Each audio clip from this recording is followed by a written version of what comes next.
दोस्तों नमस्कार, ये है मार्गदर्शन फॉर सिविल सर्विसेज। मैं अनुराग चौधरी। दोस्तों, नागरिक शास्त्र अथवा राजनीति विज्ञान से आयोजित परीक्षाओं के लिए महत्वपूर्ण प्रश्नों के अंतर्गत इस वीडियो में प्रस्तुत है आगामी विभिन्न परीक्षाओं जैसे TGT, PGT, LT grade, government inter college प्रवक्ता, government degree college, assistant professor, Bihar अध्यापक भर्ती परीक्षा के लिए महत्वपूर्ण प्रश्नों का संकलन। ये प्रश्न आपके लिए बहुत ही उपयोगी हैं। तो आइए शुरू करते हैं। नागरिक शास्त्र अथवा राजनीति विज्ञान से आयोजित परीक्षाओं के लिए इम्पोर्टेंट प्रश्न। पहला प्रश्न है, तीसरी दुनिया शब्द को किसने प्रस्तुत किया था? तीसरी दुनिया यानी थर्ड वर्ल्ड शब्द को किसने प्रस्तुत किया था? तो उत्तर है अल्फ्रेड सावी ने। तीसरी दुनिया शब्दावली का जो प्रयोग है अल्फ्रेड सावी के द्वारा किया गया और ये उन देशों को संदर्भित करता है जो शीत युद्ध के दौरान गुटनिरपेक्ष थे। इसमें ऐसे देश शामिल थे जो शीत युद्ध के दौरान न तो पूंजीवादी खेमे में थे न साम्यवादी खेमे में। इनका सामान्य अर्थ एशिया, अफ्रीका और लैटिन अमेरिका के विकासशील देशों से लिया जाता है। अगला प्रश्न है, ग्लोबल साउथ का मुख्य उद्देश्य अंतर्राष्ट्रीय राजनीति में क्या है? आपको बताना है। तो याद रखिएगा, ग्लोबल साउथ का मुख्य उद्देश्य अंतर्राष्ट्रीय राजनीति में समान वैश्विक विकास को प्राप्त करना है और इसमें यानी ग्लोबल साउथ के अंतर्गत अफ्रीका, लैटिन अमेरिका और एशिया के विकासशील और अल्प विकसित देश शामिल हैं। अगले प्रश्न पर आते हैं, राजनीतिक दायित्व के सिद्धांत पर व्याख्यान पुस्तक किसने लिखा है? तो याद रखिएगा, राजनीतिक दायित्व के सिद्धांत पर व्याख्यान पुस्तक टी.एच. ग्रीन यानी थॉमस हिल ग्रीन के द्वारा लिखी गई है और ग्रीन आदर्शवादी विचारक हैं। इनका मानना है कि स्वतंत्रता नैतिक विकास के लिए आवश्यक है। अगले प्रश्न पर आते हैं, वर्ल्ड सिस्टम थियरी का विकास किसने किया था? तो याद रखिएगा, वर्ल्ड सिस्टम थियरी का विकास एक विचारक हैं इमैनुअल वालरस्टीन, इनके द्वारा किया गया था और ये सिद्धांत कोर, सेमी पेरिफेरी और परिधीय देशों के बीच रिश्ते यानी संबंधों को उजागर करता है। तो याद रखिएगा, वर्ल्ड सिस्टम थियरी का विकास इमैनुअल वालरस्टीन के द्वारा किया गया था। अगला प्रश्न है, कम्युनिस्ट मैनिफेस्टो को किसने लिखा था? तो उत्तर है कम्युनिस्ट मैनिफेस्टो कार्ल मार्क्स और फ्रेडरिक एंगेल्स के द्वारा लिखा गया है और ये वर्ग संघर्ष यानी क्लास कॉन्फ्लिक्ट के सिद्धांत को प्रस्तुत करता है। अगले प्रश्न पर आते हैं, 73वां संविधान संशोधन अधिनियम किससे संबंधित है? आपको बताना है। तो इम्पॉर्टेंट प्रश्न है, बार बार परीक्षाओं में आता है। पंचायती राज संस्थाओं के बारे में, पंचायत राज संस्थाओं से संबंधित है 73वां संविधान संशोधन अधिनियम और ये ग्रामीण विकास के लिए स्थानीय सरकारों को सशक्त बनाने का जो है प्रयास है। तो याद रखिएगा, 73वां संविधान संशोधन पंचायत राज संस्थाओं से संबंधित है। अगले प्रश्न पर आते हैं, ये है संप्रभु राज्य की अवधारणा किससे जुड़ी है या फिर इसे कहा जाए कि संप्रभुता की अवधारणा का प्रथम प्रतिपादन किसने किया था? तो उत्तर है जीन बोंदा ने संप्रभुता की अवधारणा का प्रतिपादन किया था और ये राज्य को पूर्ण और सर्वोच्च अधिकार वाला मानता है, यानी राज्य में जब संप्रभुता होती है तभी वो पूर्णता को प्राप्त करता है। अगला प्रश्न है, गणराज्य यानी रिपब्लिक को किसने लिखा?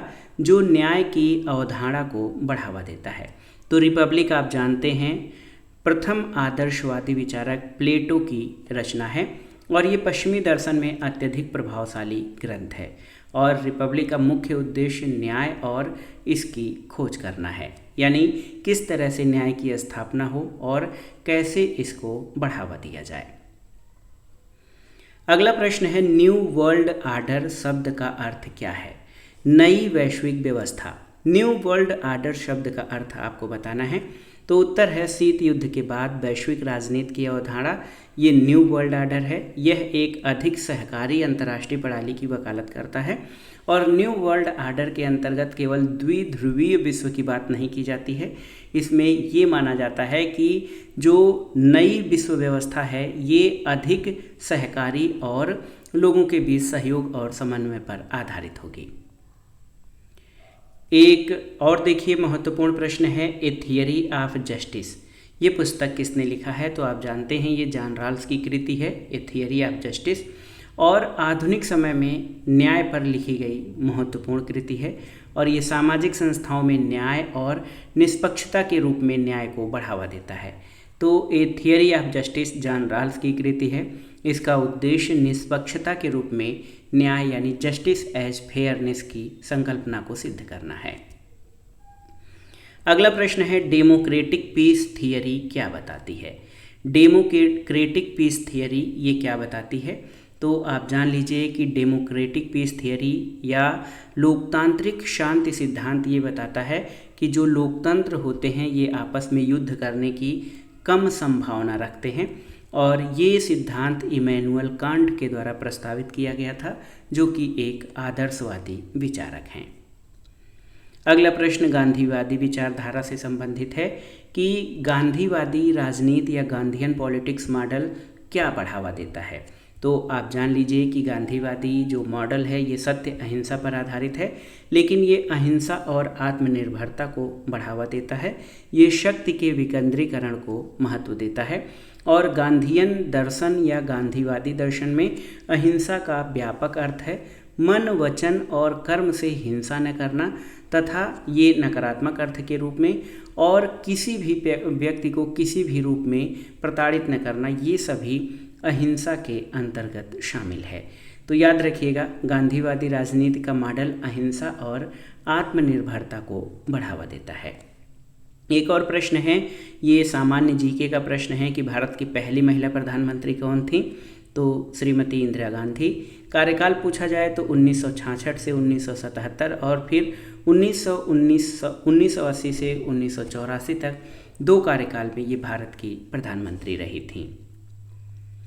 अगला प्रश्न है भारतीय राष्ट्रीय कांग्रेस यानी इंडियन नेशनल कांग्रेस की स्थापना कब हुई? 1885 में और इसे एलन ऑक्टेवियन ह्यूम के द्वारा स्थापित किया गया था। तो याद रखिएगा भारतीय राष्ट्रीय कांग्रेस की स्थापना 1885 में ए.ओ. ह्यूम के द्वारा किया गया था। अगला प्रश्न है राज्य संप्रभुता की अवधारणा किससे जुड़ी है? तो ये थॉमस हॉब्स हैं।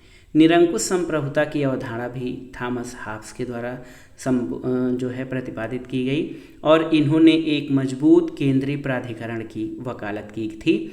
तो याद रखिएगा राज्य संप्रभुता की अवधारणा थॉमस हॉब्स से जुड़ी है और उन्होंने एक निरंकुश या असीमित संप्रभुता की वकालत की है। अगला प्रश्न है आधुनिक राज्य का सिद्धांत किसने प्रस्तुत किया था? तो उत्तर है मैक्स वेबर। मैक्स वेबर ने आधुनिक राज्य का सिद्धांत प्रस्तुत किया है। इन्होंने राज्य को एक ऐसा प्राधिकरण माना है जिसको वैध रूप से भौतिक बल के उपयोग का एक अधिकार है। आधुनिक अर्थों में राज्य शब्द का प्रयोग आप जानते हैं मैकियावेली ने किया था, लेकिन आधुनिक राज्य सिद्धांत का जो प्रतिपादन है ये मैक्स वेबर के द्वारा किया गया था, याद रखिएगा। अगला प्रश्न है realistic theory of international relations यानी अंतर्राष्ट्रीय संबंधों का यथार्थवादी सिद्धांत, इसकी मुख्य धारा किस बात पर केंद्रित है? आपसे पूछा गया है कि realistic theory of international relations का मुख्य ध्यान किस पर है या इसका केंद्रीय तत्व क्या है? तो याद रखिएगा यथार्थवादी सिद्धांत का मुख्य तत्व शक्ति और राष्ट्रीय हित है और ये इस बात का प्रयास करता है कि किस तरह से राष्ट्रीय शक्ति और राष्ट्रीय हित को बढ़ाया जाए। और आप जानते हैं कि यथार्थवादी सिद्धांत के प्रमुख विद्वान हैंस जे मार्गेनथाउ हैं। अगला प्रश्न है एक पार्टी राज्य की अवधारणा किसने प्रस्तुत की? तो उत्तर है लेनिन ने और ये सोवियत शासक व्यवस्था का आधार था। याद रखिएगा दोस्तों लेनिन के द्वारा एक पार्टी राज्य की अवधारणा प्रस्तुत की गई थी जो सोवियत शासन व्यवस्था का आधार था। अगला प्रश्न है राजनीति विज्ञान यानी पॉलिटिकल साइंस को एक शास्त्र के रूप में या एक विषय के रूप में किसने औपचारिक रूप से स्थापित किया था? तो उत्तर है अरस्तु और इनको राजनीति विज्ञान का जनक या राजनीति विज्ञान का पितामह माना जाता है। पॉलिटिक्स इनकी महत्वपूर्ण रचना है। अगला प्रश्न है गुटनिरपेक्ष आंदोलन की स्थापना कब हुई थी? नॉन अलाइनमेंट मूवमेंट की स्थापना 1961 में हुई थी और ये जो गुटनिरपेक्ष आंदोलन है ये आप सबसे पहले आपने पढ़ा है तृतीय विश्व।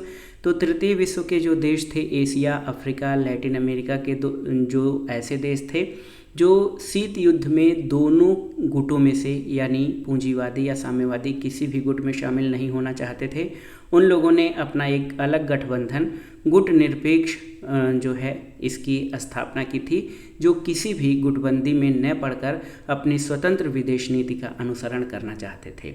और याद रखिएगा गुटनिरपेक्ष आंदोलन जवाहरलाल नेहरू, नासिर, टीटो और सुकार्णो जैसे नेताओं के द्वारा इसका नेतृत्व किया गया था। अगला प्रश्न है राष्ट्रीय मानवाधिकार आयोग का गठन कब किया गया था? तो 1993 यानी 1993 में राष्ट्रीय मानवाधिकार आयोग का गठन किया गया था। राष्ट्रीय मानवाधिकार आयोग मानवाधिकारों के प्रचार और संरक्षण के लिए भारत की चिंता का प्रतीक है।